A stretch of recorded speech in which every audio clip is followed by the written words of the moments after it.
Hello! Samahan niyo ako as I attend this private beauty class hosted by Mixun.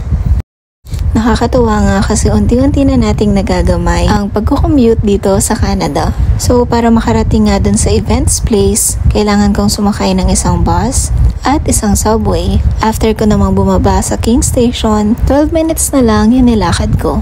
Na-excite na nga akong maka-attend sa beauty event na to. Last year, meron din akong na-attend ang event. Halos 1 month pa lang ako nun dito sa Canada. At yung event na yon ay hosted ng Activia. And of course, the topic is about gut health at women empowerment.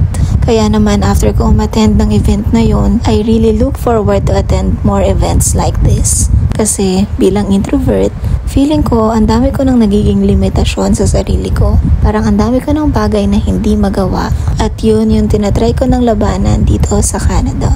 Naging panata ko na kahit kinakabahan ako o natatakot, gagawin ko pa rin.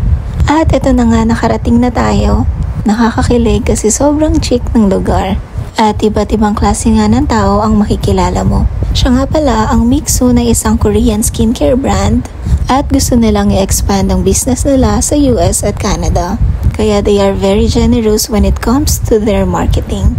This session only took us an hour and I made sure na dry ang skin ko bago ako pumunta dito kasi meron akong gustong patunayan. Hoy, hindi ganon. Kung nagtataka kayo kung ano ba ang mga diniscuss sa beauty class na to, syempre una sa lahat, pinakilala muna nila ang kanilang brand.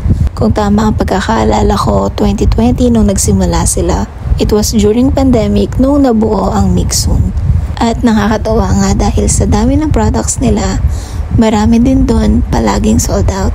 At dahil nga Korean skincare brand sila, alam naman nating lahat kung gaano kagusto ng mga tao mula sa iba't ibang parte ng mundo ang mga products nila.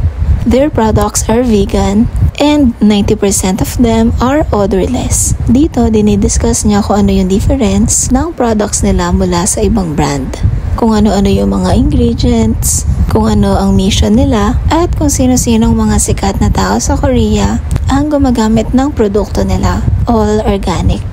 Mayat maya din nila pinapatry sa amin yung mga products nila.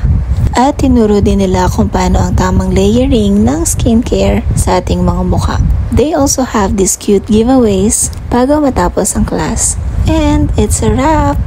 It's just an hour, pero isa to sa mga core memory ko sa first year ko dito sa Canada. Samahan niyo ulit ako sa susunod ha! Bye!